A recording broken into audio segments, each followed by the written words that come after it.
What's going on, 3DMJers? We're back with another podcast. This time, I am joined by coaches Alberto Nunez and Jeff Alberts to specifically talk about how our programming methodologies have changed over time. And we've got a fair bit of history to cover because we all came together in the late 2009, started working with clients in 2010, and we have not only weathered the storm of when power building first hit the scene. I know you'll think that's a new thing, but no. It's been a while. But now we've also been focused on these interesting new techniques that are all the rage on the kids' TikTok. If you heard of TikTok, you got to get a TikTok, folks. But no, in all seriousness, things like lengthened partials or certain types of supersets or modifying exercises to try to bias lengthen positions, shorten positions, etc. It's a wide world of wacky techniques out there, and we're going to talk through what makes sense and how to not throw the baby out with the bathwater and to really focus on the big rocks and how to integrate them into an overall programming strategy. So I think I'll kick us off with a bit of history. When we first started 3DMJ, myself, Berto, and Brad were competing in powerlifting. Jeff was the pure bodybuilder among us, and that's changed over time. Now, even me, at least for the relative near future, is in a monogamous relationship with my Speedo. And right now, it's pretty much just Brad training for powerlifting. But even before that, there were some pretty big shifts in the way that we started programming, although we had a lot of dual athletes and still do, those who compete in strike sport and physique sport. You will have probably noticed that our approach to physique sport looks a little different than it does for powerlifting. Early on, back in the day when we first got into the game, progressive overload was actually something that was rarely understood in the bodybuilding community. And there were very few cohesive programs for how to approach bodybuilding compared to what they are today. It's not that they didn't exist, they just weren't widespread. Most people were simply jumping on a body part split, and they'd think about just the exercise they were doing and then essentially the structure of that individual day. And the question was not what is your program or how are you progressing, but what's your split, bro? So kind of the approach we took was to take some of these existing powerlifting programs, which had logical progression because we understood that and we knew it was important and had progressive overload built in. And then we simply modified the rep ranges and threw in a lot of accessory work. And I think that's actually a pretty damn good approach for quote unquote power building when you have both goals. But I think we've evolved past that. The whole industry has, to be honest. So that's where we started. And now we're at a place that's quite different. So, Berto, I want to start with you. What are some of the things that you think have changed the most in the way you program for your athletes since way back in the day in 2010 versus today? Oh my God, I feel old. 14 years later in 2024. Man, I don't even know where to start. I don't know where to start with this one. I'd say first thing that comes to mind is I will probably start people with, because when people come to us, it's like the bodybuilding customer service hotline. You know, like my stuff ain't working, bro. Like, is it plugged in? Right? It's a lot of that. We're looking for like clear, simple errors, right? Like that's the first place I go to. And I think almost unanimously, it's like, all right, let me get some order in your training. Let's try to minimize how many moving parts we have so that we can identify what's working and what's not. You know, everything from just simply committing to something for more than a month, right?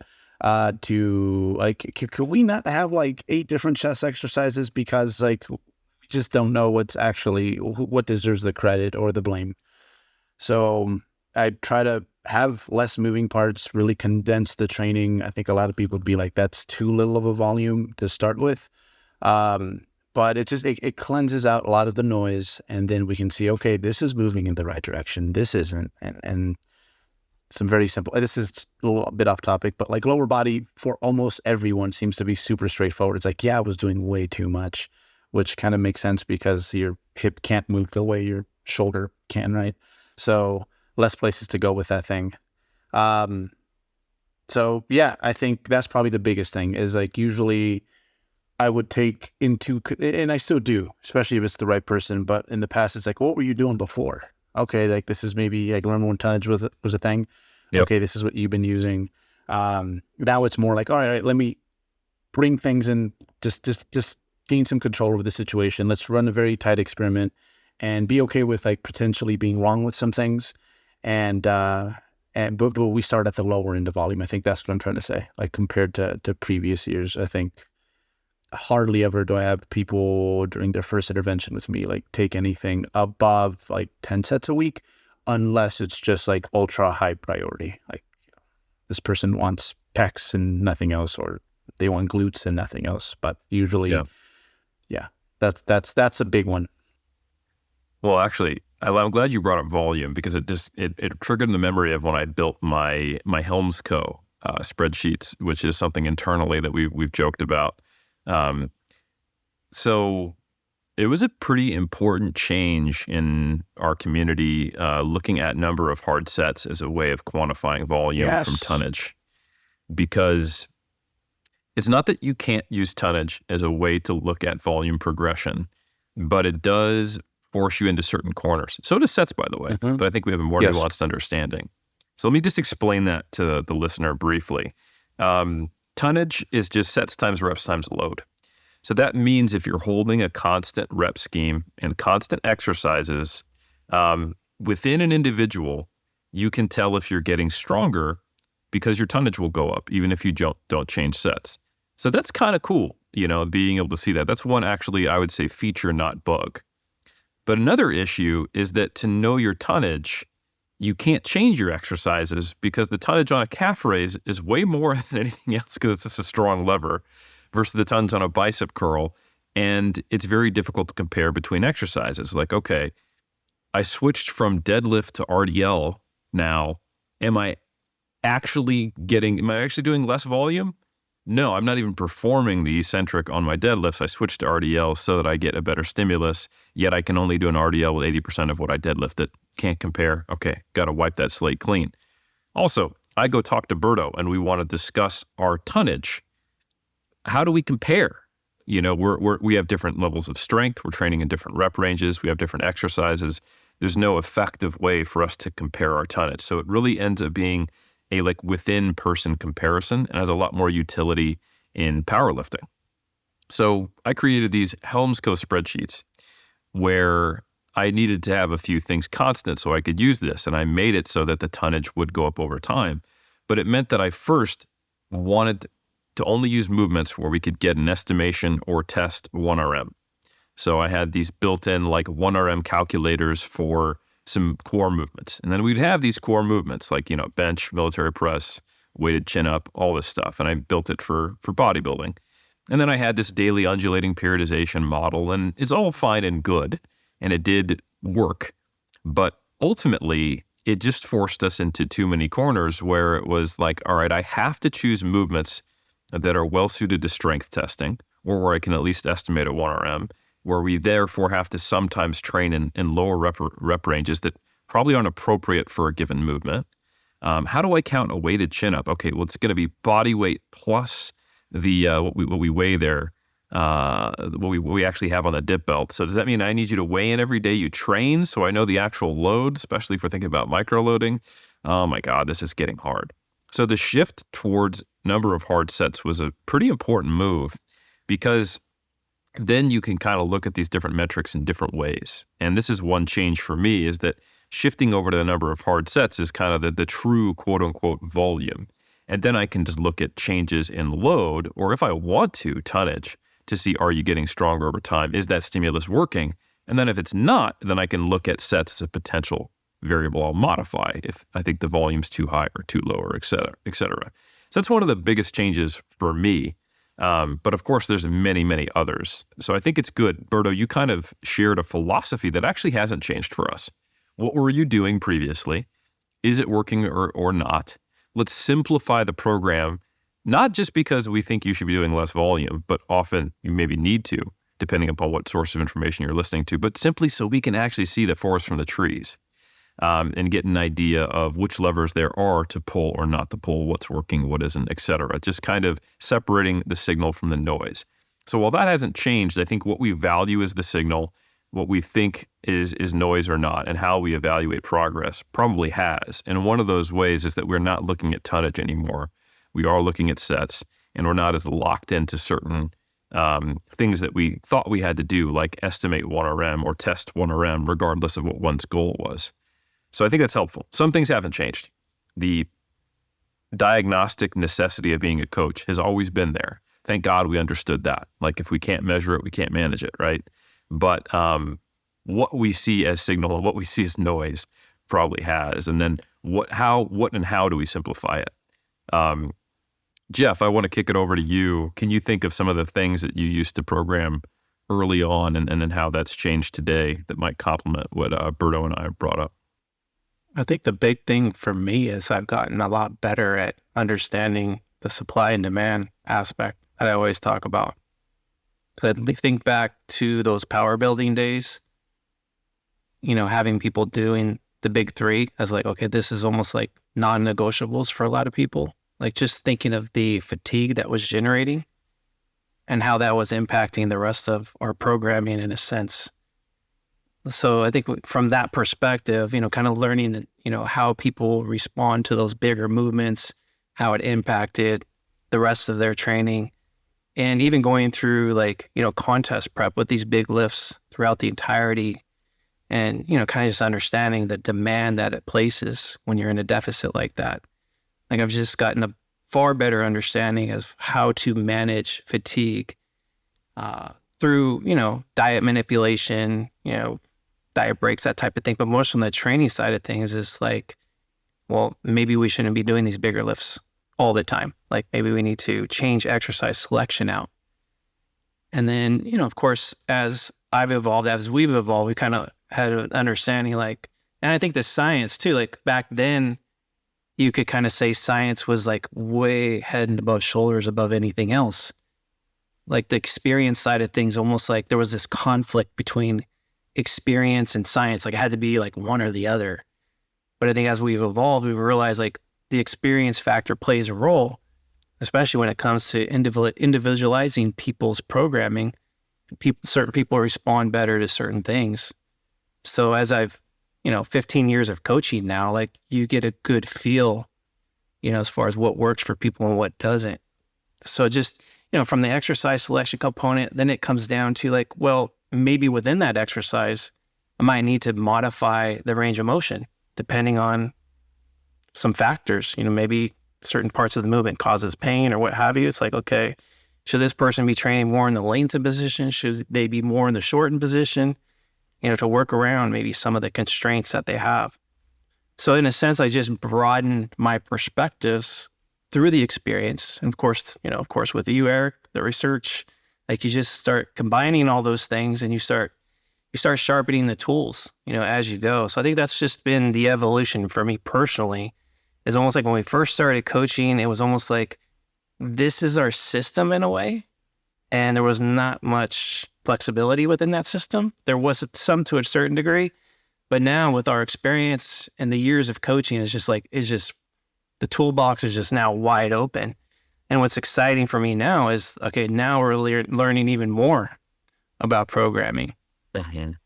But a lot of things that we're learning now almost seem like they're a little more advanced techniques, because some of the basics, those are kind of like the foundation. That's like, when you go back 100 years, the movement patterns haven't really changed too much. Yeah, and actually, my being a student of history is also, I think there is almost an element of, I think people do miss out if they don't study history, and in some of the ways people would expect, and some of the ways they wouldn't. Like, if I told you what were bodybuilders doing in the drug-free era, the early 50s, 40s, and 30s, it was a ton of compound barbell lifts. And if you just know that fact, then you might think like, we know what works. Bodybuilders have been doing what works. They had progressive overload. They're focused on strength. We lost it, and you guys only brought something back like 50 years later. But what people forget is that if you were a weightlifter, if you were a bodybuilder, you were also a weightlifter. And if you were a weightlifter, it included clean and press, and powerlifting didn't even exist yet. And you did squat and bench as the odd lifts to support it. And there were organizational reasons why you had to be a weightlifter. Bodybuilding shows happened the day after the weightlifting competition, and you typically had to enter both. The equipment did not exist yet. There weren't even bench presses or like gyms that weren't just simply a place to have barbells and dumbbells for the longest time. So the reason why, folks who were high-level bodybuilders at the time were weightlifters is because they were the same thing. And we have to advance ourselves a couple decades before the weeders came on the scene and said, hey, can we just have some pure bodybuilding competitions? And then as machines started to get developed, like the Nautilus machines, et cetera, and we actually started to see hypertrophy specialized training for the first time ever. And then that has evolved over time. So I think it's a really interesting thing that essentially we've had bodybuilding training lagging behind for a long time. I would say we didn't really start to get specialized bodybuilding training as an industry where people were focusing purely on trying to get hypertrophy for more than about 50 or 60 years. And it's always been, and not necessarily a bad thing, because I think there's something to be said for most people of training for health, aesthetics, and strength all simultaneously. Because, they all go hand in hand to some degree. But if the goal is to specialize in something, then you do need to have more time to develop, think about it, try things out. And I think that's relatively in its infancy compared to strength training, which has been something that, humans have been trying to get stronger forever, full Sturker. Like you got to lift this stone a certain high enough to get on the Viking longship, where it goes back. So one thing that I think is interesting is that even my dual athlete programming has changed a good bit. Like we had a lot of, powerlifter, bodybuilder, hybrid folks. And back in the day, you just kind of sitting in the middle zone and give a shout out to Mark Ripto. Like we're doing fives on everything because that'll get you big and it'll get you strong. And we're doing the big three. And those are going to be our vehicles for growth. Throw some calf raises in there. We're good to go. Right. I don't do that now.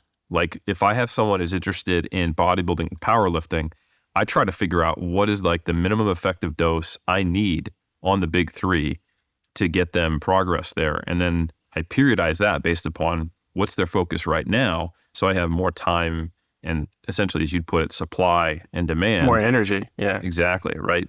So if we're going to come up to a powerlifting competition, I figure out what's the minimum amount of some of the accessory work and the better vehicles for maintenance of muscle mass, while I then dedicate more time to these highly demanding, slightly more joint loaded, heavy, hard, injury risk, arguably, movements that we have to do. Like there's no negotiation. You're a powerlifter, right?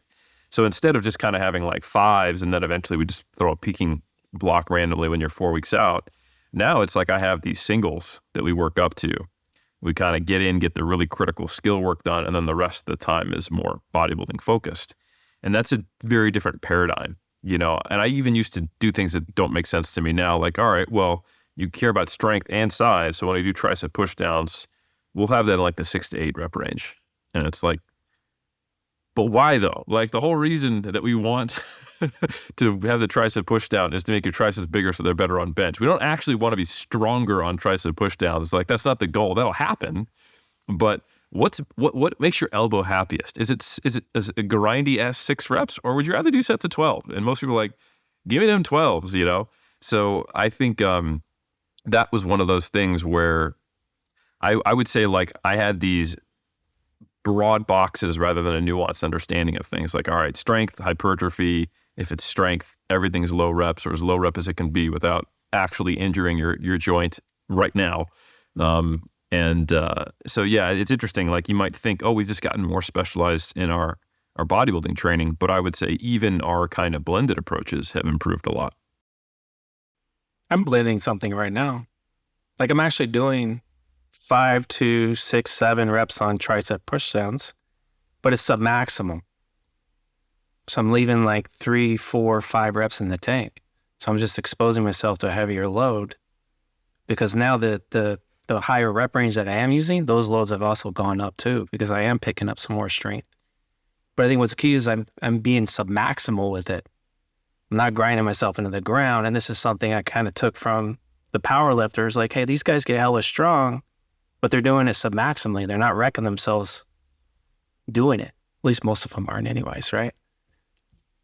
So it's like, I'm kind of like, okay, I'm combining different types of programming and kind of specializing it for the phase that I'm in right now. Cause I do want to pick up some strength. I'm coming off contest prep. So, hey, let me see if I can get my strength levels elevated.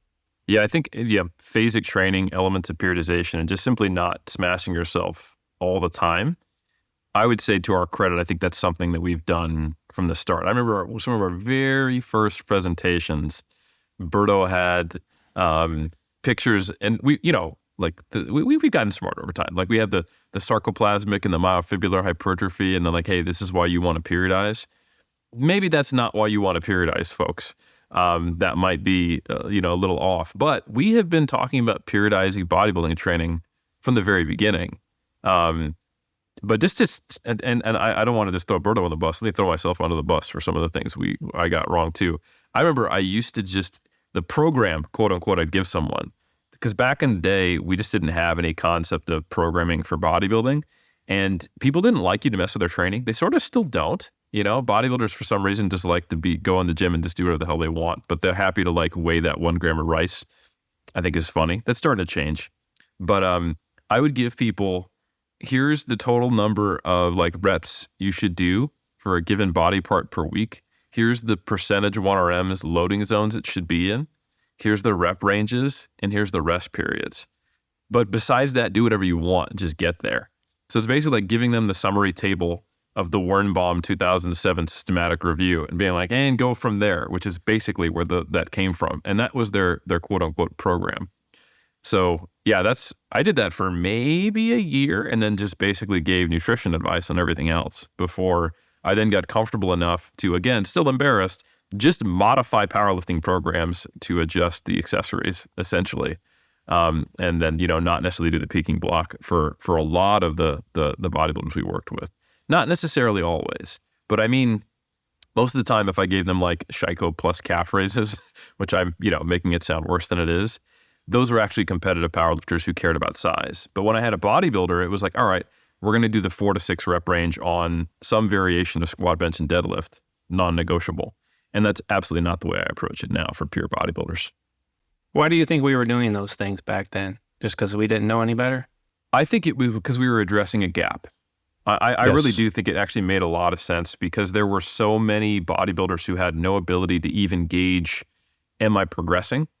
It was relatively niche groups of bodybuilders who were promoting like beating the logbook, like DC Training, Dante Trudell. There were definitely, don't get me wrong, there's always been some very, very intelligent voices in the bodybuilding space who focused on this. But most of the time in bodybuilding, you see people talking about volume without, or old school here, just to kind of throw back. I know this may not relate to some people in their 20s, but they were talking either about how much volume are you doing, the total amount of work, and are you getting certain sensations, or they were talking about, are you taking it to failure, and then what are the good exercises? And then they debate about rep ranges. But you wouldn't see necessarily a discussion of, oh, by the way, and it's quite important that you're seeing measurable progress in the gym week to week to week to week, or month to month to month, over any time scale. And it was the rare voice that would mention that, like HST, hypertrophy specific training, talked about it a little bit, although they would primarily pitch some of the other more nuanced things like high frequency is really important, and you have to take these strategic deloads to resensitize yourself, which is a novel concept way ahead of its time, but at the same time, probably a little rock compared to the big rock of, are we progressing? But it was in there. You saw HST, it was in there. So DC Training talked about it. Max OT definitely talked about it, which, give a shout out to Skip LaCour and Jeff Willett. It was definitely about seeing progress on the bar. And that's unsurprisingly what I was attracted to in, say, like 2010. So the reason why I think, Jeff, that we started focusing on power building is we wanted to take what we saw as an essential element missing from bodybuilding, progressive overload. And then the most obvious example of that was really clear, where people really got that, was powerlifting. And we went, you know what? Like, bodybuilders have always said, like, bench presses are great for pecs, squats are great for your legs, and deadlifts or some variation are great for your like your back, even though I don't necessarily think that's true, but also hamstrings and glutes. So like these are good movements, and I don't think anyone would disagree with that. But we didn't have a good eye to individualization or how do we modify them for bodybuilding purposes. We just went like, listen, if it ain't broke, don't fix it. Powerlifters are jacked and they do progressive overload. So let's just make sure we fill in the gaps that powerlifters are missing. And we don't need to be doing doubles and singles and triples unless they're actually competing. But, you know, 4s and 5s are great. There was just more strategy put in place. Because I think I can say I come from the old school where it's like, just grind yourself into the ground. Yeah. Like everything's to failure and beyond. Like my form of progress was, did I hurt more than I did last time? Like, you know what I mean? And I think a lot of bodybuilders from my era like relate to that. So like here's Berto like programming his big 3 and he's deadlifting 600 pounds and he's got like this physique that kind of backs it up what he's doing. I'm like, okay, wait, this makes sense here. Like he's working hard, but it's strategically, or it's like he's managing fatigue a lot better than I am. And my strength levels in comparison were a lot lower. So to me, it just made sense. I'm like, okay, this makes sense to program. But at the same time, I remember thinking like there's probably just too much of an emphasis on the big 3. And I remember like, in a sense, kind of programming the people I was working with a little bit differently in comparison. There was the big 3, like I incorporated a lot, but it wasn't as much of a heavy emphasis into it at the time. And there were things you did which influenced me and made me change the way I programmed, because it's been a collective evolution. So at first I was just like, deadlifts are good. And then I would see how you performed a kind of hybrid, like Ed Cohn, you know, position deadlift. It's like not sumo, it's not conventional, because both of those are, for some people's heights or limb lengths, they're not a good fit. And on average, more people are going to feel a little more comfortable doing like a kind of a narrow sumo, like just lifting with your arms between your legs, and that's how wide it would be, similar to like a moderate stance squat, right? And you'd control your eccentrics. And I'm like, that makes a lot of sense. And I remember right around the time when people started to give us pushback, I would say like around 2012, 2013, they're like, this is a little too, like powerlifting and bodybuilders should train different. And this was around the time where I think our first evolution, we were like, yeah, we get that. We do understand that. And we're actually moving with you. But progressive overload is something really missing from the bodybuilding community, which is why we emphasize it. And also, it can be nice to have a focus in the off season to keep you on track, a weight class-based sport, some other tangentially related things to powerlifting. But I remember, you know, shout out Ian McCarthy, because he would always push us on this, among others. He wasn't the only one by any means, but he stands out in my mind from the memories. And I think there are certain things that were correlated to the success of powerlifters, but not necessary. And we took probably just too many of their practices on board. And I think what we really should have looked at is, all right, we want to have measurable progress in the gym that can help us diagnose things. But we don't need to necessarily adopt the same rep ranges. We don't need to adopt the exact same movements. And we need to think about how it's structured and why it's programmed. And once we started doing that, I think there was a pretty big monumental evolution in the way we programmed. So that evolution, I think, really became apparent when I stopped putting the big 3 on the pedestal, or even trying to just go, all right, how about the big 6? You know, like vertical press, horizontal press, vertical pull, horizontal pull, you know, a hinge and a squat. Like those are definitely good patterns, but I was still so attached to being able to estimate a 1RM from them and see tonnage changes. Like I was probably too focused on progression and not so much on were we putting in a good stimulus from each one, which I think it's just a little too far away from where you started, Jeff, where it was like, listen, if I feel trashed, if I gave everything I possibly could, then I know I did a good job. And I think if you hone that and you target it, that's a good attitude. But it was pretty bad at that time, and you weren't alone. It wasn't just the HIIT community. I remember our first seminar that we did at Powerhouse, I asked the small number of people in attendance, how do you know if you've done a good job? And they basically all gave variations of, I feel like I buy a truck, I can't walk out of the gym on leg day, And not a single person in attendance said, I saw improvement in reps or load, or I was able to do more work or more volume, or any kind of objective training outcome. That was something that was, no, that's for powerlifters. So it wasn't even just what's my absolute strength, which, maybe we got too focused on. Because I remember thinking like, oh yeah, Alberto can deadlift 600 pounds. It probably means he's bigger than someone who can't deadlift as much, which is not the way that works. But the fact that, and even sometimes just being too strict in our interpretation of progressive overload, well, he used to only be able to deadlift 550. Now he can deadlift 600. So it's definitely gotten bigger legs. Or he's a better deadlifter, but is his overall performance across many lower body exercises, many rep ranges, including his subjective experience of the stimulus and his performance of them, looking at it qualitatively, have those things improved? Because that all goes into what the actual muscle is experiencing. So I think in many ways, Jeff, your era had it right in some ways, but just with no real kind of progressive mindset over time. It was just like, I'm in the here and now. I am a Buddhist Zen master, and if this workout crushes me, then I've done all I can today, which is a great performance mindset. But if you just put that along with some type of strategic approach, which we have refined over time, now we're real cooking.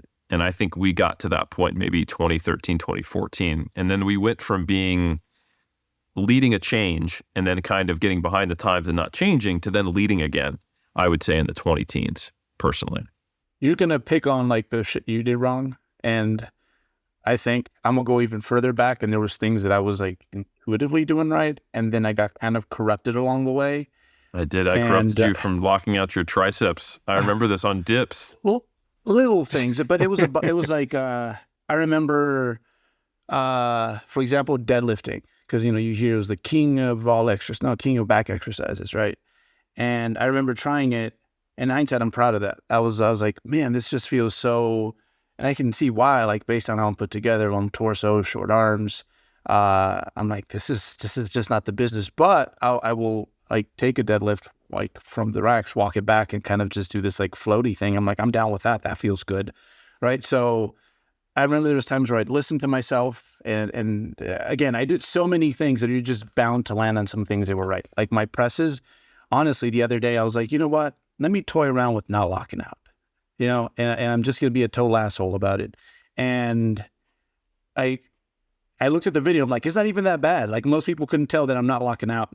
It's because I think I ended up with those, they look more lengthened biased. I think they were a little excessive back then, but two things, it feels like two different movements for me with free weights, where it's okay, now I'm coming this way and I'm not even in the right position. Whatever gets me here, I'm just not in the right position to bring it around this way now.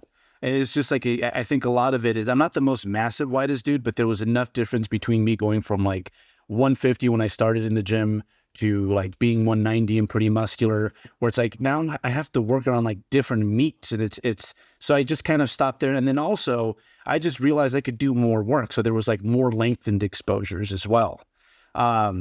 So sometimes I'll see past successes, because this is why a lot of bodybuilders are very don't touch my training, because especially if they've gotten a good response, they're I don't want you to mess that up, because I've kind of stumbled upon a few things. I don't know exactly what's working, but I'm too scared to let go.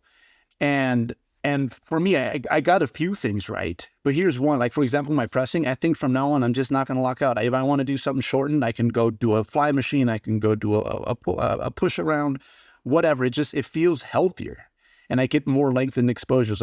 This really fatigues me, and it just puts me in a weird place. But with my back training is where it could have been really good, but I messed up because I was using loads that were so heavy. They were too heavy, if we're being perfectly honest. I had no business rowing what I was rowing. But I remember when I came up as an amateur, especially my first, my back was really good. It was really good. And then it went from it's not so good. How does that happen? Right. Mm-hmm. And I remember what I was doing right as an amateur was okay, it was a load where you couldn't control the eccentric, which potentially, again, people get things wrong when they're talking about mechanistic things. Sure. It sounds brilliant, but out of the 10 things you hear, 1 out of 10 sticks, with time as we, get more data and figure out what is what.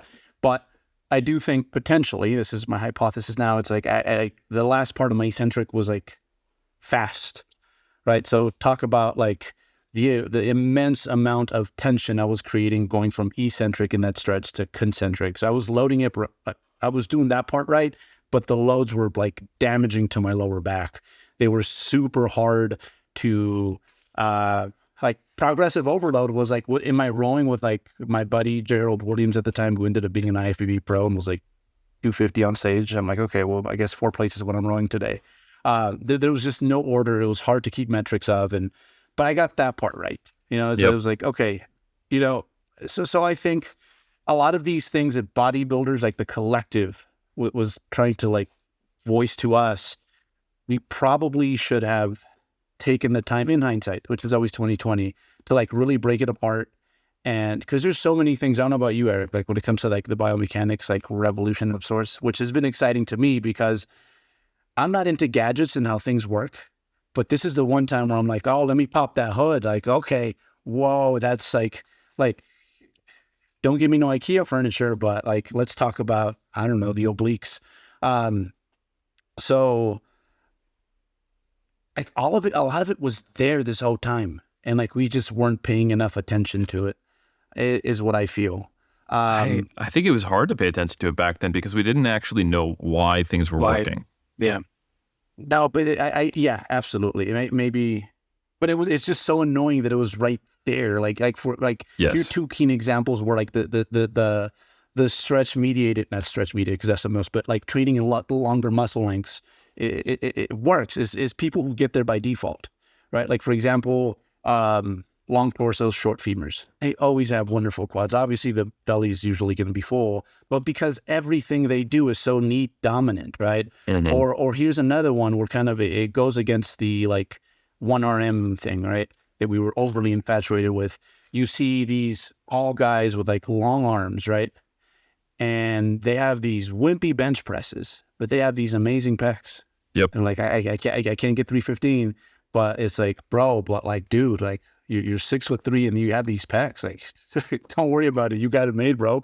So like, yeah, a lot of it was just like there. And I think when I try to connect dots or when I think something's working, I try to go back and I guess explain how this phenomenon was taking place the whole time.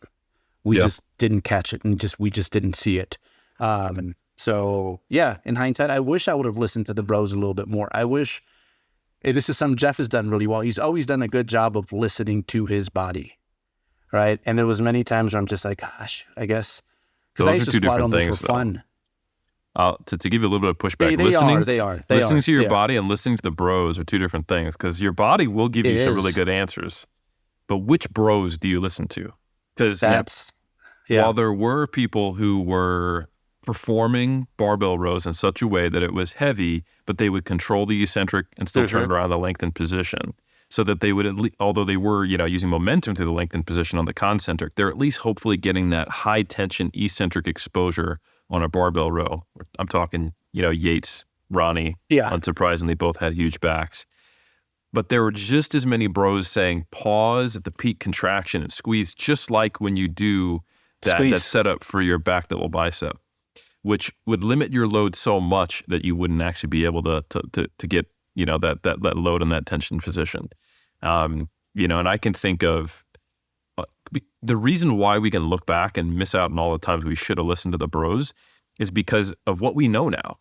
And this is that hindsight bias that we have to remember, like just how many other anecdotes were out there that were equally valued, and why it is such a common thing for us to be able to say, yeah, bodybuilders have always known that. And that's why I really enjoy studying history, because it's pretty clear if you get far enough away from something, you can see what was actually something that everybody was doing, or something that someone you followed did do, or that you think of now, because there was not a ton of consensus. Once you got into the 70s and onward, there were camps. And there was really only two camps historically. And it was basically once Weider came around and once there was bodybuilding specialization, it was like, no, you need to train for strength and then your body will reflect that. or you trained purely for hypertrophy. And then that became its whole smorgasbord. As soon as we had that separation, as soon as Arthur Jones came on the scene, immediately we had volume and intensity camps. And then boom, we had free weight and machine camps. And then boom, we had strict form and loose form camps. And then boom, we had failure or not failure camps, stimulate, don't annihilate, or blood and guts. And it was really challenging to know what made sense. And only now, when we're starting to understand some of these mechanisms, can we look back and be like, I should have listened to them. But if we didn't know the mechanisms then, we couldn't have known who to listen to. So I do think Jeff actually had a lot of things right, because he was prioritizing what he felt and what he was experiencing, which I think is something that the scientific movement, the evidence-based movement, kind of generally poo-pooed too much early on. And it was this idea of absence of evidence, not having evidence means that it doesn't exist, essentially. So I always get the saying wrong. I say it backwards. So just because we don't have a study on something doesn't mean that doing something that is anything in that realm is wrong, And I think we were far too up our own asses in that way originally. So no, I totally agree on certain points with certain caveats. Like, I think I probably held back my own back development. And I did notice that I regressed in some body parts as well. I used to take everything to and past failure. And then when we started to emphasize, we started to emphasize volume a bit more. And then I would actually hold back from failure to get more volume. And the muscle groups that suffered, I think, were like the muscle groups that are not generally advantaged by the typical movements we were doing. So like I went from, going to failure on back to going to failure on back only sometimes and only if I could complete the very full range of motion instead of doing like Yates rows like I used to do back in the day. And unsurprisingly, my back was probably the most lagging body part I had for a while.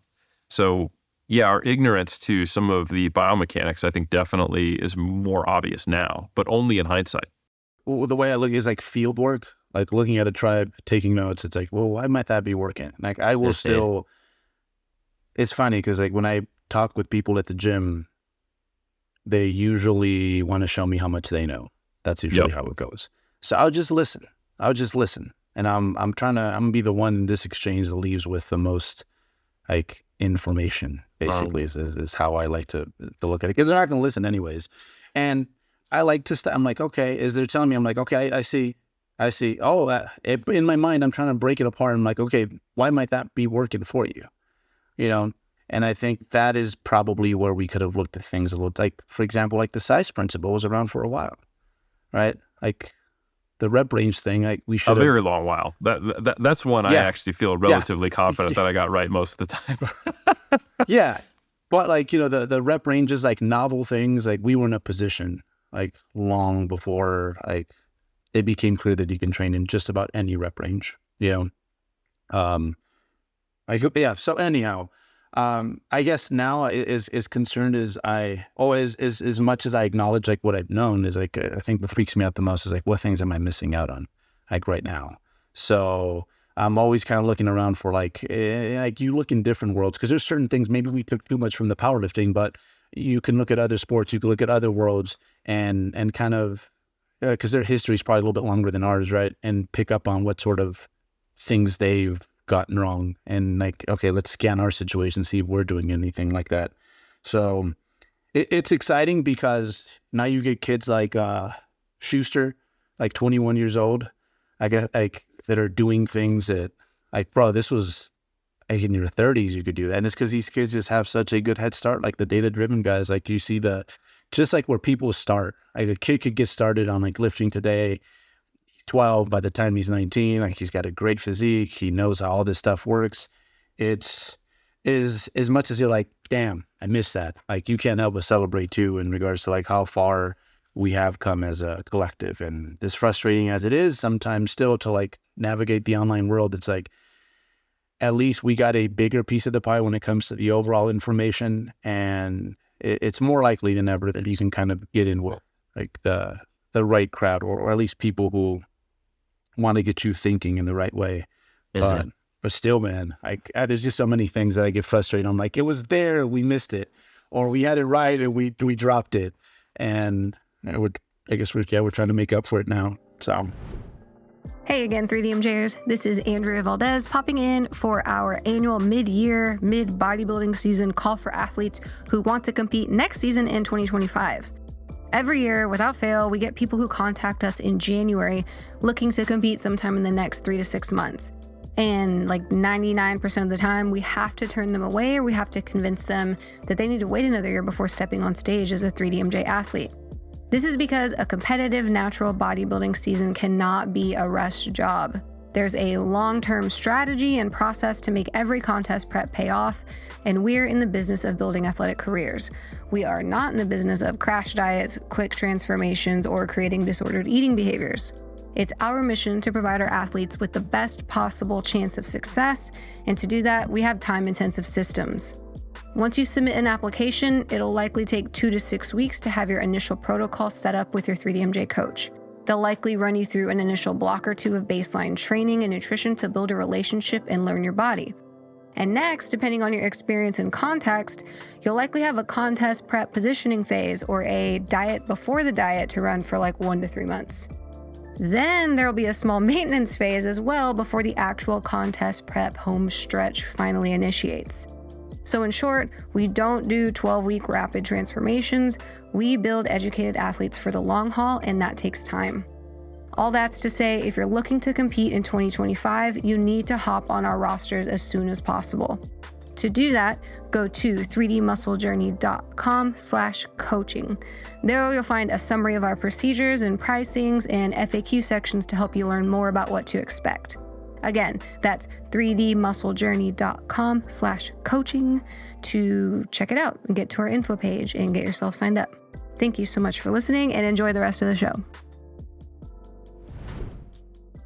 Yeah, to get drilled down to be even more specific, I remember essentially being just too black and white with things as far as, and it was for a lack of understanding. Like range of motion is a really obvious one. I remember you and Levi doing dips and not locking out intuitively because it felt good. And I'm like, you're not training your triceps because you're not fully locking out. And that's just completely wrong. Like you guys had the triceps in a very stretched position in the bottom part of a dip. And now if you watch me train on my Instagram stories, I do like the bottom half of dips because I'm able to get more lengthened exposures and I feel more stimulus, right? And we know, now we understand that full range of motion outperforms partials because most of the time when people are performing partials, they're performing shortened partials.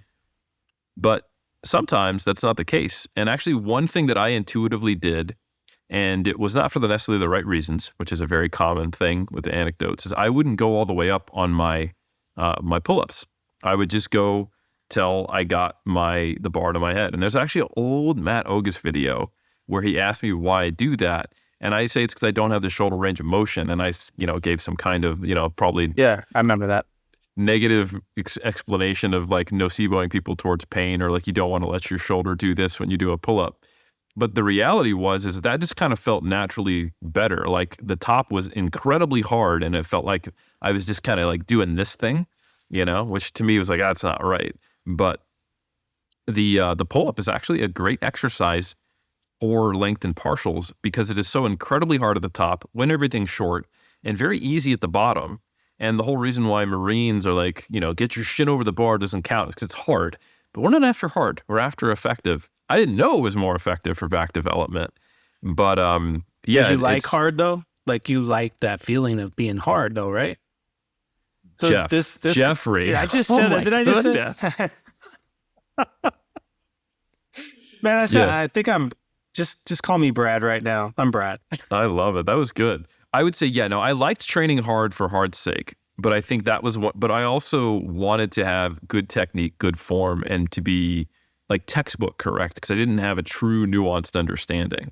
So I figured, listen, if I can't do a full range of motion pull-up without a movement deviation, which is quote unquote bad, then I shouldn't do it. And it accidentally put me in probably what was a better way of doing pull-ups. But for other movements, say for example, like a cable row, to prove your point, I'm using a light enough load and not leaning back or using any momentum and only counting reps if it touched my abdomen.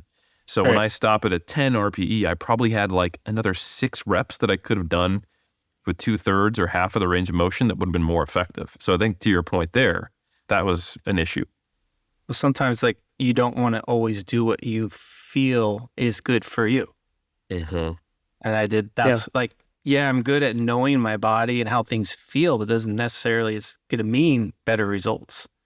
Yes. Because oftentimes if we're just like, hey, because I saw a swing as far as like online, like, you know, people were saying that against the science, against the research, against this or that, even against experience, other people's experience, saying, well, this feels good for me. So I'm going to this is all I'm going to do. Well, you could be shortchanging how much growth you're going to get, not just physically, but mentally, emotionally too.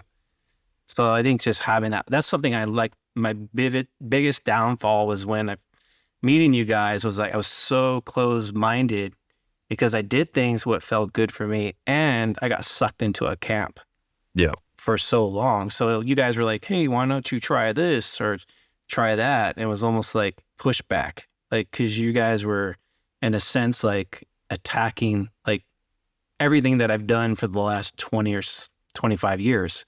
Belief. Like, hey, wait a second here. I'm a pro. You know, I got this physique. I've been doing this for 27 years. Here's these guys that are 12 years younger than me telling me what to do now. Like, now, man, I got to teach them more than they can teach me. So the ego can kind of get in the way too. So that's super important. Like when you're programming is you only know what you know. Like even now, I don't know everything there is to know about bodybuilding, but like listening through other people's lenses. And like you said, Berto, not like being open-minded, like hey, I'm going to listen to these two people talk and I'm going to listen to their ideas and what can I pull from them to make myself better? So having and to that make it clear in a non-judgmental way, because sometimes it's like, bro, you've been training for a year. What can you really know? But I'm going to listen because there's something that I can learn from them. That I'm like, I might be Skyping next week. I still got to get video chatting with someone. I'm aging myself. In a similar position a year from now, and I know where they're at. So yeah, there's just information is just everywhere. It's usually like right in front of us, and we just don't. Yeah, and there's even things that people do that maybe you're like, okay, they're doing these things wrong, but you can dissect it. Well, why are they doing it wrong? Why is it working? Yeah. And then you go, okay, this is like you critical thinking skills. You're like, okay, maybe they could be doing this, so you can learn from different perspectives. Yeah, knowing why they're doing the quote unquote wrong thing is the most successful information or the most useful information you can have to successful behavior change. Because then you can go, how do I satisfy that why with a better tool, right? So to your example, they're doing something that feels hard, and it is hard, but it's not effective. How do I give them something that feels hard but is effective, that scratches that same itch, right? That's a great example of it. And talking about, Jeff, I'm really glad you mentioned like, hey, listen, me focusing on listening to my body, that can get clouded and that can sometimes lead me down wrong paths if it comes from a place of I'm also attaching that to an ideology or I'm not open-minded to changing it because it got me here and I don't want to touch it. I think that is one of the more dangerous things that comes with kind of the anti-science stuff is because then we separate some of the things that are quite good about science from experience in a way that leaves us more vulnerable to getting attached to an ideology. And truly, the blending of the two and the complementary nature of experience and science is so important. And what I mean by that is you take a scientific approach. You say, take the scientific method and apply that to your personal observations. So, okay, I feel this, or I think this is happening. Now, how do I do a lab-based experiment with me? All right, let me try to isolate that. Let me repeat it. See if I get the same outcome when I do it twice without changing other variables. Let me assess maybe why that could be. But if we just go purely based upon if I can't see it, I don't believe it, I mean, that's basically how the flat earth movement kind of got repopularized from a meme joke. And there are limits to our observations. That's the whole reason we have the scientific method. And I mean, we wouldn't be able to record this call if we just went based upon what we could see, All of the technological advancements we've had since the dawn of time have been based upon controlled observation and experimentation. But I think that controlled element is really important. it's not just let me reject everything except what I feel or what I believe to be true or what feels right, because we've seen some pretty negative things occur in human history from basing it purely upon that. So, yeah, it is a funny thing. And there is, I think, a lot of, like the big philosophy that I hope anyone takes from this podcast episode is to be open-minded and to observe things in a dispassionate way and to try to actually listen and look and potentially let go of any dogmatic beliefs you have, regardless of where they originated from, whether it was some big dude, some philosophy of training, or a scientific study. You want to understand the rationale that that big dude has, or at least acknowledge that they're successful. So some collection of things they're doing has led to that success. Or, hey, there's a whole camp of people who seem to be doing all right. Like they maybe are too close-minded, but what can I learn from them rather than just using that as a way to dismiss them? And then, all right, this scientific study in these controlled conditions found this. I'm not just going to dismiss it because it's not the same exactly as what goes on in the gym. What can I learn from that, right? And I think that would have prevented me from being too dogmatic about range of motion. If I had asked, why is full range of motion better? And thought about that from an early standpoint, rather than simply going, I saw A get compared to B, A was better, so everything about A is good. I think that is not the way that's not critical thinking, right? I even actually made a Threads post about this not too long ago, and this is something that's taken me actually going through my education, is collecting knowledge and facts is good. You know, if anything directly contradicts those known knowledge and facts, they actually are facts and knowledge, not things we think they are, then we know that's probably pseudoscience or false. But if you understand how the knowledge is collected, and if you've been a part of that knowledge collection to the point where you understand the limits of what we can and can't know, then you can assess things that you aren't even an expert in and be like, that's a false claim. Like when someone makes very, very specific claims about things that I'm not, like let's say about endurance training, I can be like, no, we don't have the scientific methods to determine that. I know that's false immediately, or yeah, this specific nutrient is the cause of obesity. I know that we don't know the singular cause of obesity and that there isn't a singular cause of obesity because I understand the scientific method and the research that's been done, even though I'm not an obesity expert. So that's one of the differences between knowing things and understanding how knowledge is attained that I think is really useful. And we're trying to hopefully display that to you, listener, in the way we think about training today. So yeah, range of motion has changed a lot, and people are pretty uncomfortable right now. And there's a lot of fights online because people are playing with their new toy, and they're also uncomfortable with change. But that doesn't mean there isn't a lot to learn. What about the opposite, where someone's, let's say, too open-minded, where like, hey, here's this shiny new toy. Like everything's in the stretch position now, right? Like now I'm going to take that and run with it, and I'm going to forget everything else. I don't think that's open-mindedness. I think that actually comes from insecurity as well. Okay. I'm not satisfied with my current physique, so let me take whatever's new and hot. That's like basically program hopping, So what do you guys see with that? Like the shiny new object, whether it's, lengthened partials or getting everything super stretched out, or the BFR when it first came out, like those things, like why do you think they are taking that and then running with it and forgetting about everything else? I mean, is it more than just insecurity? And how do you guys go about like incorporating these new things that are coming out into your training and programming, like in a way where you're managing all the variables that go along with that? I have a couple thoughts. My first thought is that I don't think many people are actually forgetting about everything else. I think that you have two different things occurring, that there's people who are uncomfortable with change, and then there's social media amplifying the amount something's talked about, and people who have a personality being uncomfortable with change, and then people who have a personality of wanting to try the new thing and see that it's sexy and it being talked about a lot. It creates this false hostility and this false conflict. I think what's actually happening is there's a new thing, so a bunch of people in our community are experimenting with it and talking about it.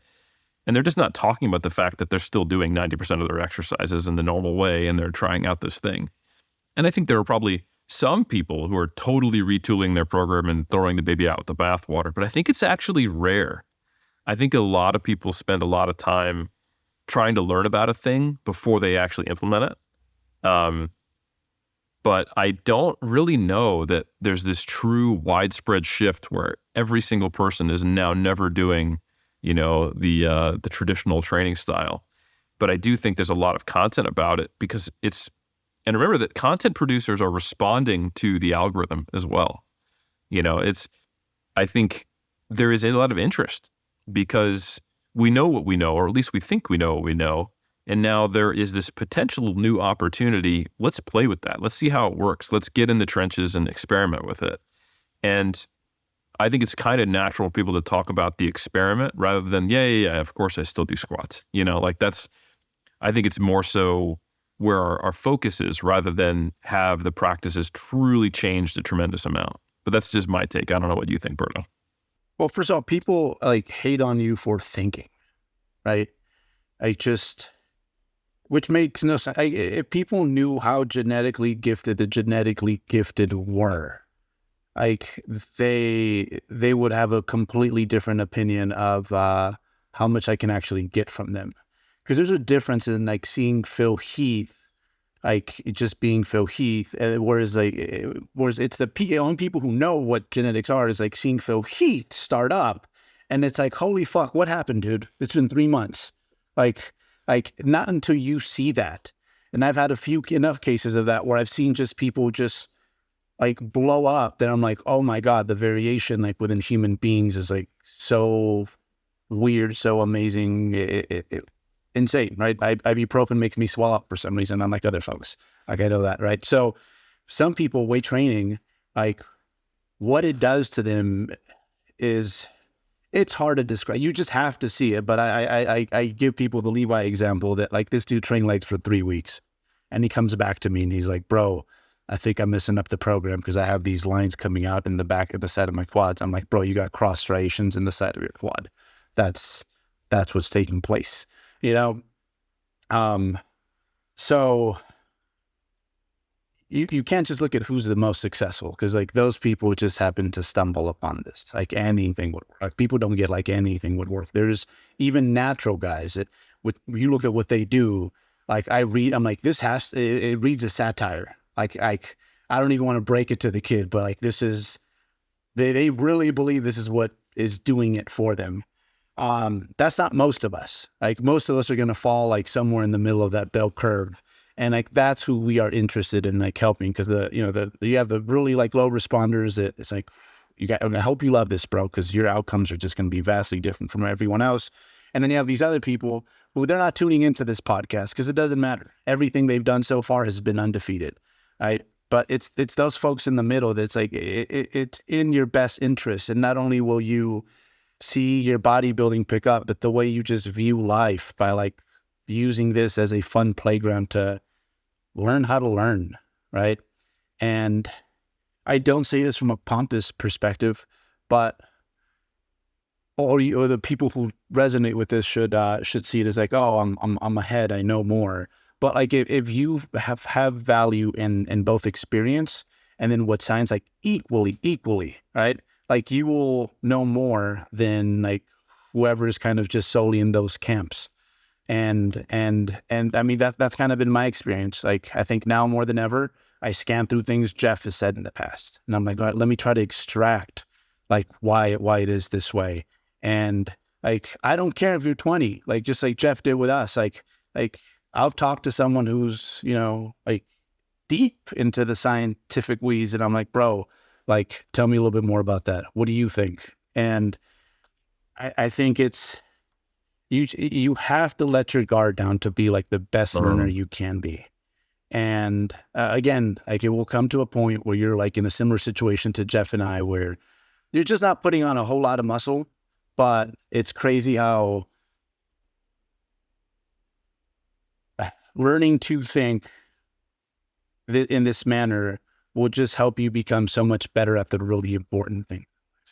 right? You weren't, you eventually it hits you one day, you're like, oh, why do I do the shit I do? Oh my God. Like that's why I keep getting in my own way the same way I get in my own way when I'm bodybuilding, right? So yeah, it's just how I said that, like the answer is usually kind of like hidden. It's the same thing with this, man. It's like there's so many things like with bodybuilding outside of how many reps, how many sets, that just teach you how to coexist in this world in a much better way.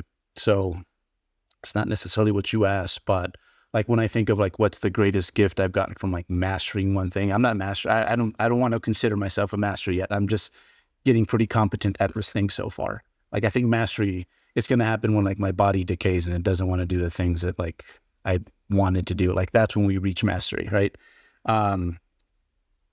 But yeah, like people hate on and I think it was the last podcast. Like I kind of differentiated the difference between an overthinker and someone who's actually learning, rather, because the overthinker just sits and thinks, but they never really, like the rubber never hits the road. Whereas so much of your actual like learning, it's like going in there and being okay with being wrong, trying some things that completely go against what you were doing before. Yeah. But I'm gonna give this a try and see what happens, right? Maybe I'll learn something new, because think of all the things that were, like, I think everyone who's even listening to this podcast at some point, they believe they were doing right, and they couldn't have been like further away from the truth. You probably have a bunch of those things roaming through your approach right now, and you just don't realize it. So yeah, I guess that's my spiel on it. Like bodybuilding has been like my long-winded, slower than it had to be, like college education, I feel. Well, mine's been a lot longer than yours there. You know, I think I do want to actually answer the second part of your question, Jeff. It's like, how do you implement these new strategies when they come about? Because that's really important. But man, Berto, you brought up some really good things that kind of pinged a bunch of stuff that I want to diverge on a bit before I come back to that, if you guys don't mind. No, this is great when it's casual like that, right? We've completely, I think, abandoned this topic on a few occasions, but those are always the best podcasts. We're meta on topic a bit. And Andrea, who's not on this call that you can visibly see, kind of gave a nod like, yeah, sure you are. But I will believe it to be true. And then I'll realize I was wrong later and do a podcast about it. But something that I think is really interesting that you were just talking about, between the difference between an overthinker, and I think that's one way of framing it, or someone who's open-minded and actually thinking about it, is really the motivation for it. And I think the person who thinks and thinks and thinks and thinks and thinks a lot and doesn't get in the gym to do it, they are afraid of being wrong.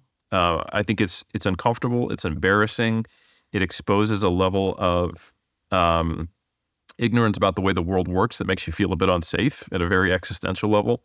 And also it comes from a sense of insecurity, like I don't want to waste time, I want to make sure I'm optimal because I'm not satisfied with where I am and I'm embarrassed.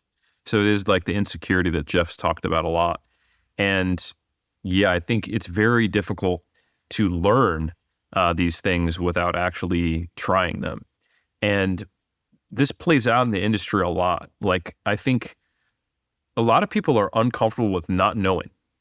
And one of the most important things for my own personal intellectual growth is being attracted to science because of the questions, not the answers.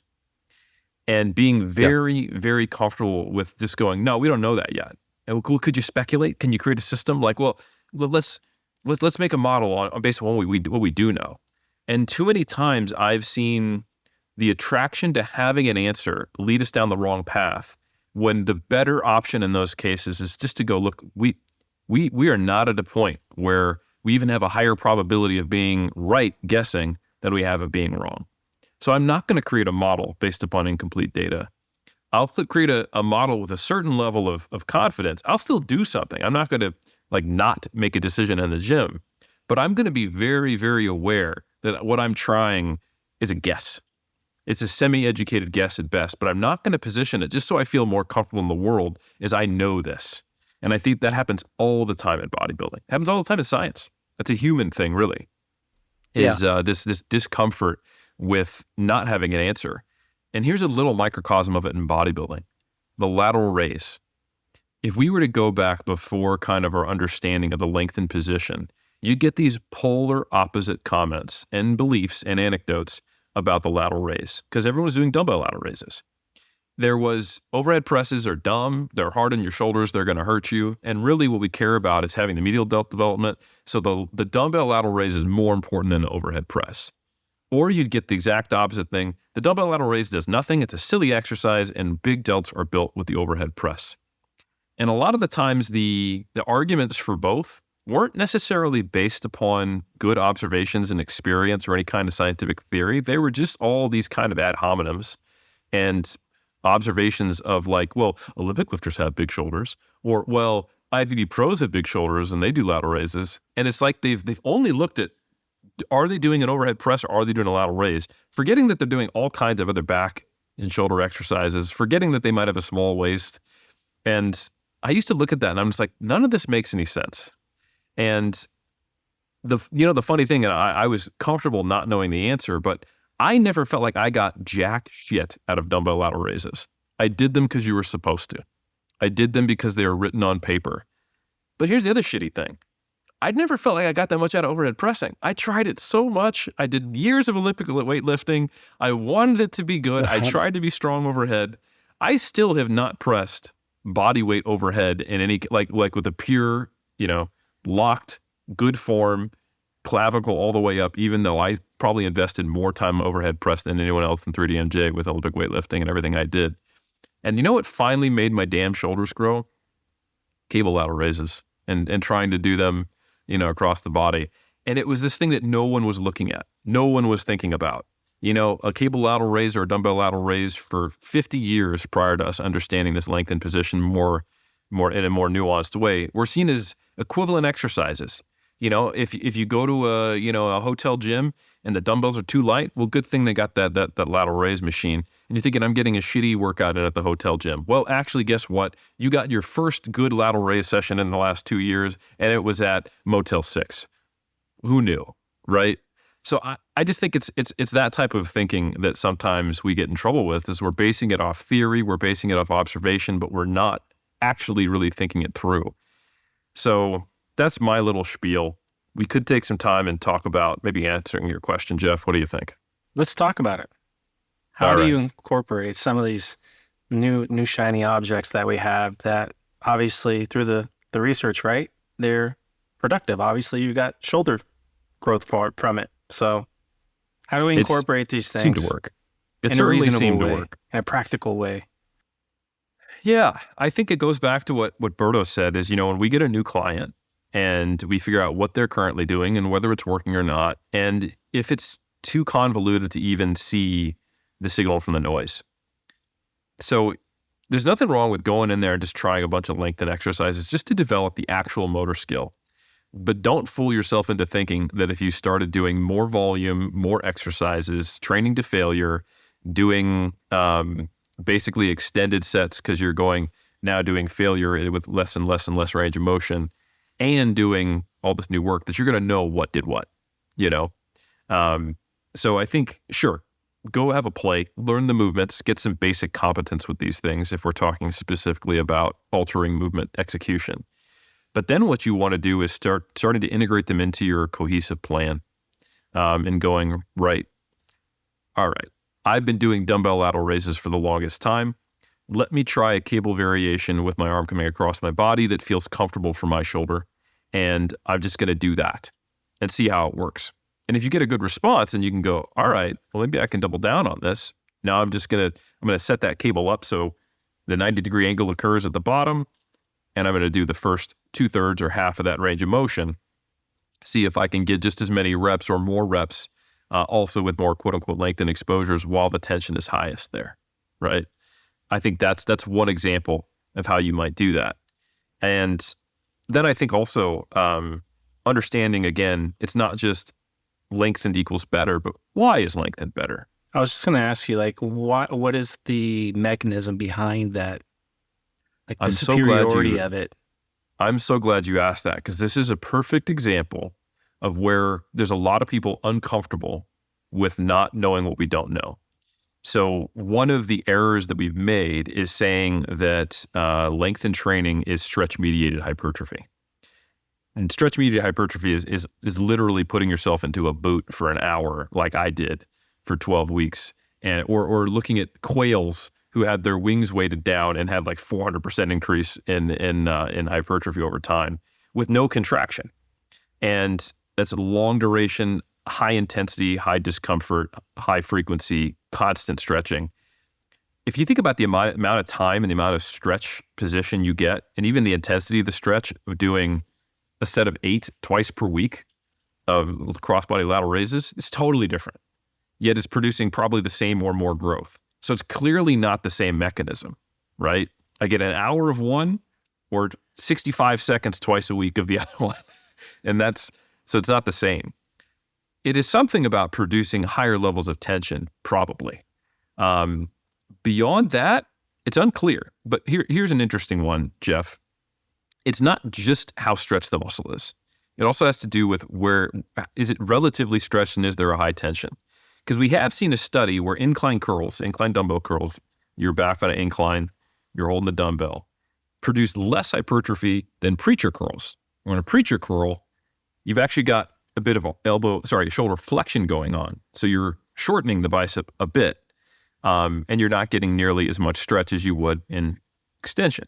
But because of just where gravity is, when you do a preacher curl, there's a little more tension at the bottom. Because, when you're out here, when your forearm is parallel to the ground, it's occurring at a more lengthened position than in the incline curl, where it has to get all the way up to the point where your elbow is more flexed, right? So it has more to do with, is the tension placed at a relatively longer length, not just are you getting to that lengthened position. So there's an intensity component. There's a tension component. That's pretty important as far as when you're setting up your exercises, where you're actually setting it up at. Yes.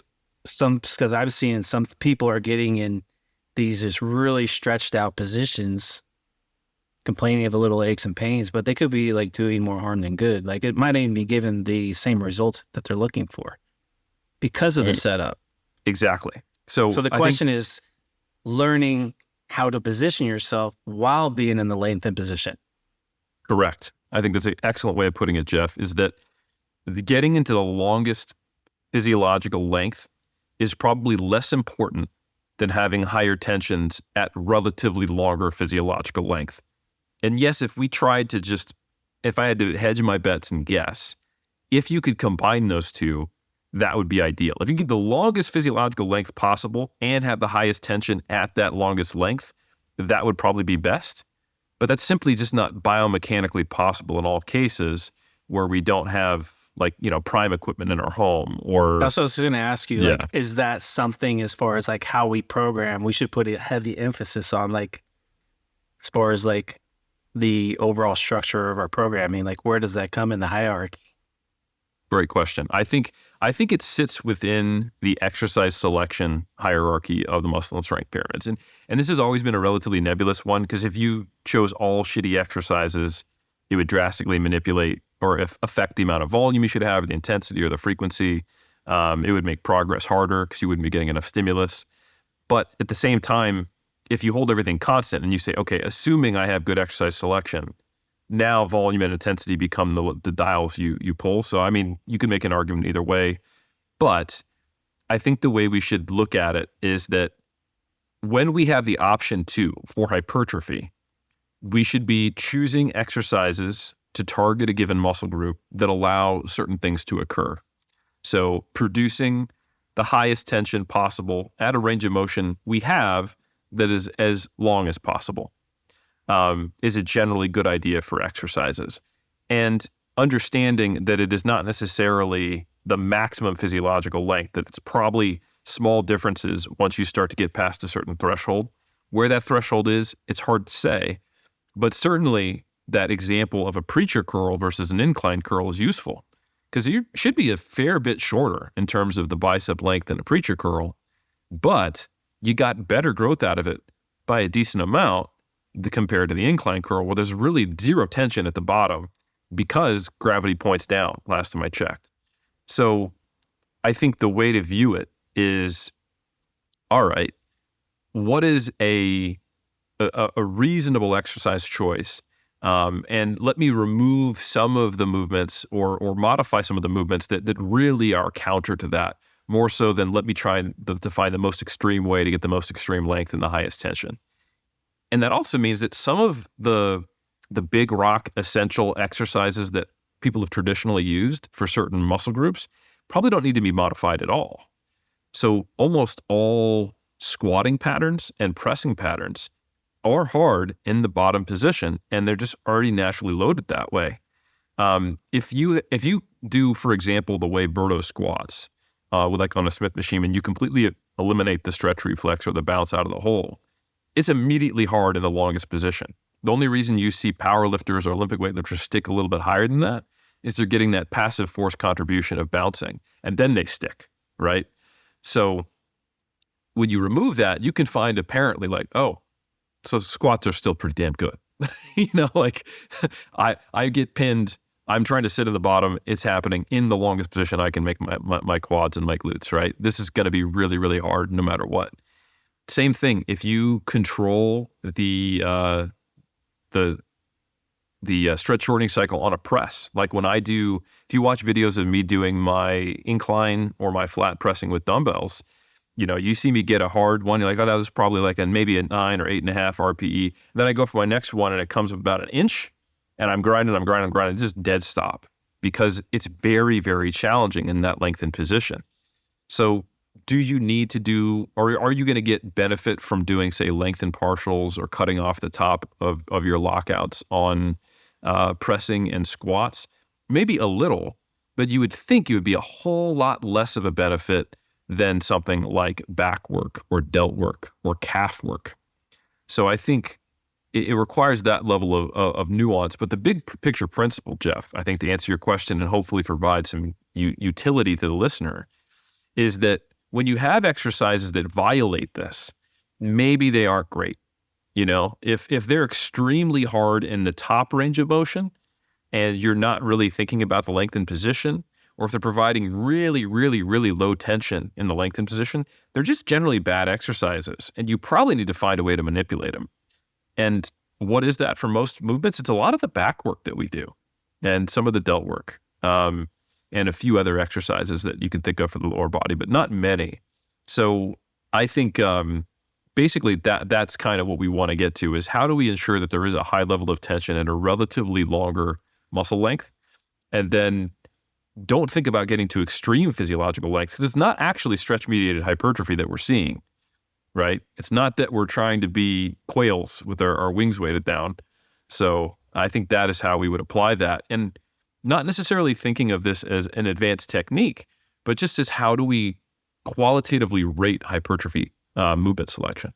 How do you program a lot of this stuff now? Because you are programming a lot of these new things that we're doing. Like, how do you go about doing it? One last thing. What do you say, Eric? This is just because, people want the actual explanation. They think they do, but they don't. So, like, the simplest way I've been able to put together why you want to train at longer muscle lengths is, you're going to laugh, but hopefully it's strong. If you were a muscle, like thinking of it from an evolutionary standpoint, what is more threatening to your existence, right?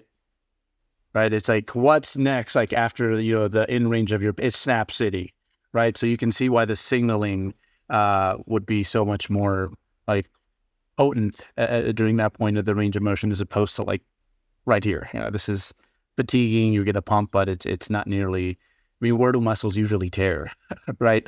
It's usually longer as opposed to shorter, right?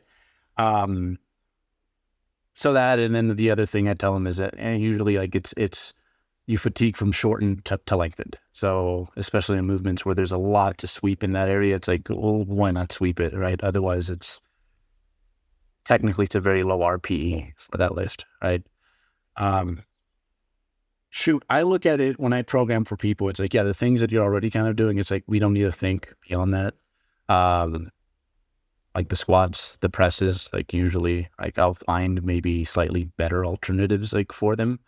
But for instance, like I got my hands on at the little, I'm not going to say less than optimal gym that I'm training at right now.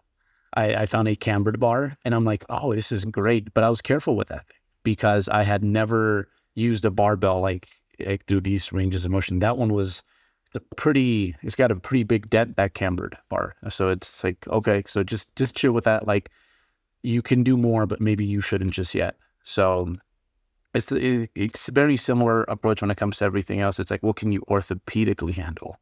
Like, I have issues going overhead this way, like my shoulders, like, just weren't built to do that. But bro, when it comes to like across the body lateral raise, like, this has never done anything like terrible to me or even behind me. So I see what they can handle from an orthopedic standpoint, because if anything, this should be a net positive. Like, I think aside from the gains, one of the most wonderful things I have found from trying to pinpoint where I can put muscles in slightly longer positions is that orthopedically, I feel better at age 41 than I did through my 30s and my 20s. Like, my squat with my 20-degree wedges, it was like a 2-year process to build up to that point. Like, it started with just the Cybex, which is Cybex hack squat, which is a very knee dominant hack squat.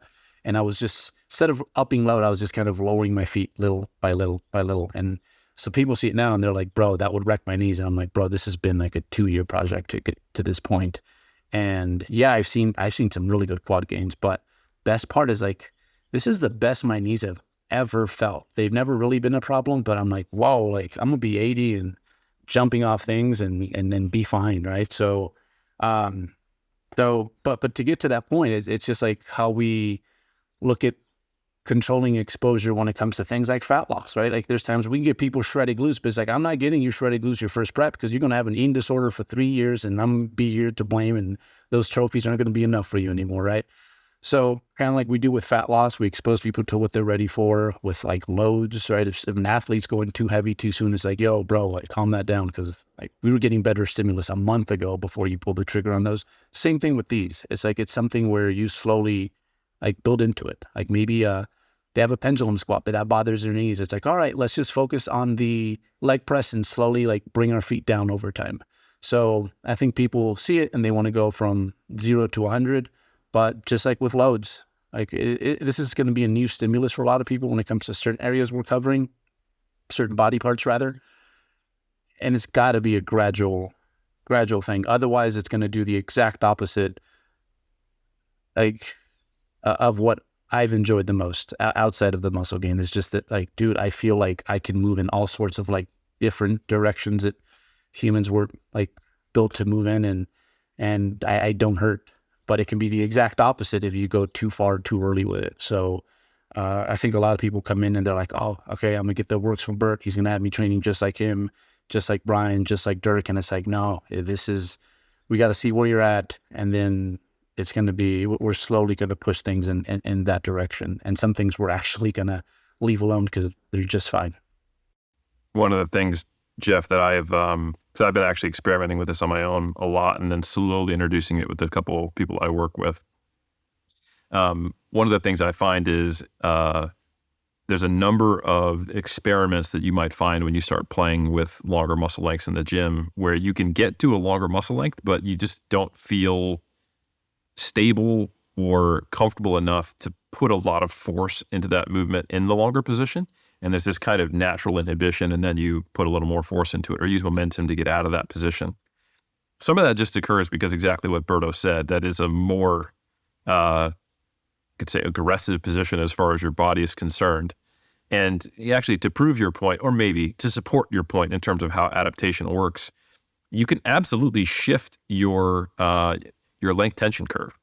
So one really interesting adaptation when you train at longer muscle lengths from a functional perspective is that you're able to produce higher forces in the lengthened position. So it's a specific adaptation to the imposed demand.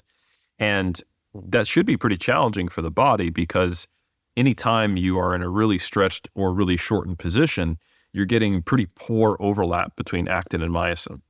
So either through improved stretch tolerance or changes in the architecture of the muscle, and our body is adapting so that we can produce more force, probably from a protective capacity in those lengthened positions. And that's some of the reasons why people will do things like Nordic hamstring curls or eccentric training to reduce injury risk, is because when you do eccentrics, you don't see a uniform lengthening of sarcomeres. Some get quite long and are very long in that position. And especially with an exercise like a Nordic hamstring curl, the tension's increasing as the eccentric goes, much like in, say, a hamstring curl, an RDL. So we see that indeed training in longer muscle lengths and producing higher tensions at longer muscle lengths actually protects us against future injury, specifically because it's a higher injury risk is one way to look at it. So that absolutely supports what Berto is saying in that you don't want to rush into this all at once.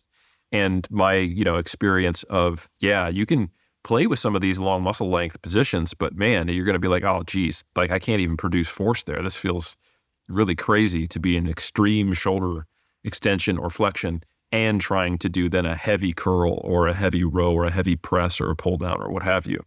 So I think it is important to do what Nick has taught us with kind of like increasing your envelope of function and progressive overload essentially from a tolerance perspective, and then give yourself feedback on a week-to-week basis. So like introducing maybe just 1 or 2 movements per body part.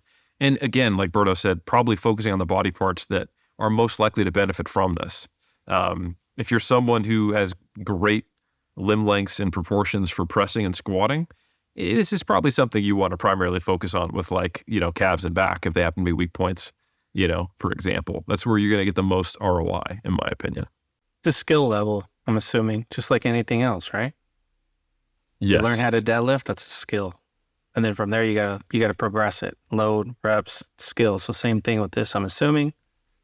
100%, yeah. If you can't produce force in a certain position, eventually you're going to get skilled. It's like, I guess you could relate to other sports, right? And you're learning how to serve in tennis.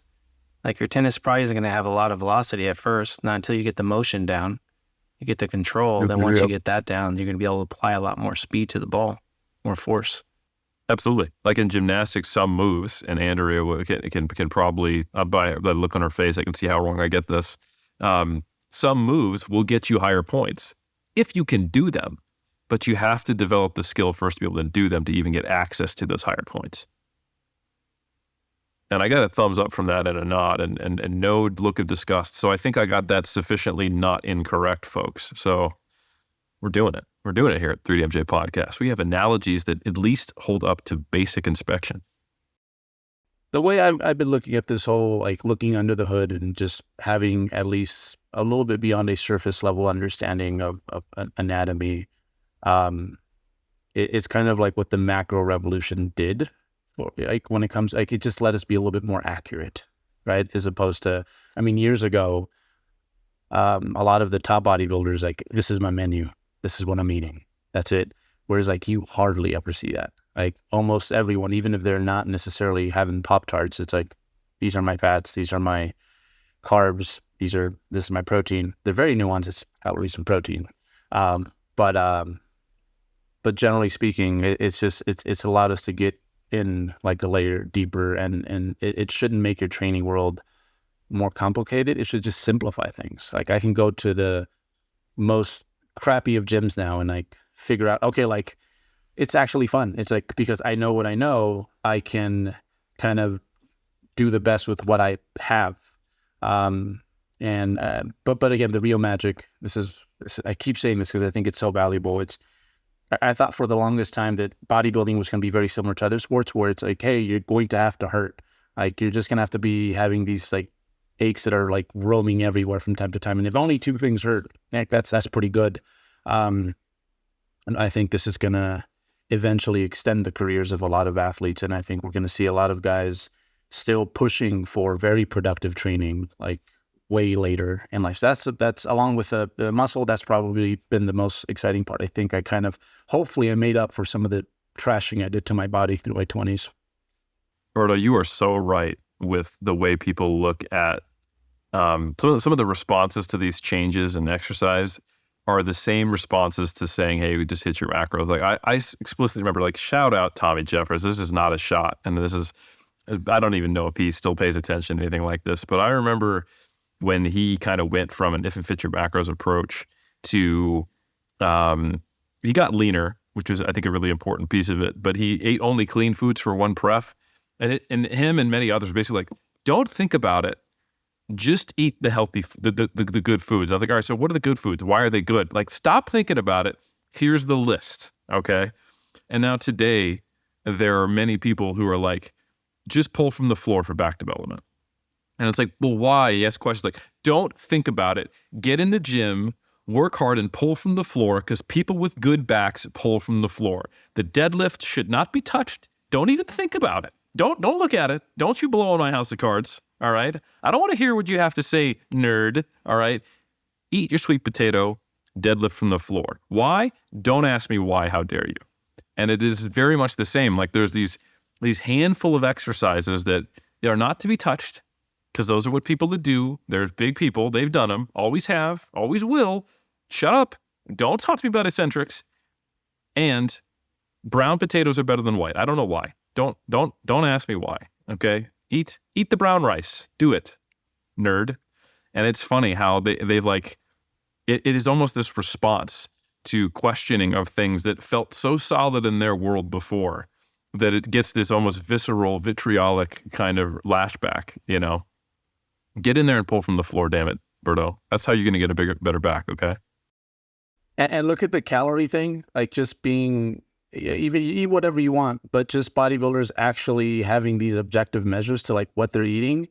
I'd say conditioning has improved so much like over the last 10 years. Like it used to be even IFBB pros. Like if you weren't in the Olympia, you were just running around with soggy glutes. Like that was what they did their whole career. And that seldomly happens now. So I think it's going to take 10 years and then everyone's going to kind of just forget about this clash of worlds and just adopt what works. That's usually how it goes. And then we'll argue about something else. I think, and then when I bring up the fact that how science helped us, they'll be like, no, we've always known that. Like I made a post on Threads about how important it was for us to understand energy balance. And someone commented on there, was like, we've always known about energy balance. This is nonsense. And I'm like, you're 20. You weren't even alive when the people were acting. I got so mad. It doesn't matter. Go ahead, Jeff. I was just going to say, I think this will be more normalized once we walk into every commercial gym and the equipment we know now doesn't exist anymore. Or a lot of it doesn't exist anymore. Because if I can go back to the commercial gyms I went to in the 80s and early 90s, and wow, it's like dinosaurs. It's what we got now. Well, I tell you what, this has been a really enlightening conversation, But I'm not a guys. dinosaur because I'm on this podcast and I'm learning just like the listeners learning. You are not a dinosaur. Absolutely not. You will not be stuck in the oil and become what fuels our cars in the future. No. Jeff, you will be as jacked as a dinosaur, crushing it on stage because you stand hip to the times. That's what the kids say these days, Jeff. I know that because I'm younger than you. It's hip. They say hip. I still say hip. Well, hell yeah. The only time I say hip is when my hip hurts. Ah, yeah, I said it today. I think they say bussin'. It's bussin'. All right. Not mid, it's bussin'. No, we're devolving, folks. And before we devolve too far and you lose any and all respect for everything we've said in the last almost hour and a half of this awesome discussion, I just want to say thank you for listening. And the big picture lesson here is stay open-minded and understand not just what is, quote, good or bad, but why it might be good or bad. And be comfortable with not knowing the answer to something when we don't yet have an answer, because that's how true learning comes, instead of jumping in really quick with an answer from someone nice and confident that makes you feel safe in the world. And we will keep learning. And I want to say a big thanks to both you, Jeff, and Berto, for helping me become a better version of myself over the years. I think we've collectively grown with the community, and a big thanks to the community for challenging us in the times we got stuck in our ways. So as always, thank you for listening, and I look forward to you listening to more of the episodes of the 3DMJ podcast.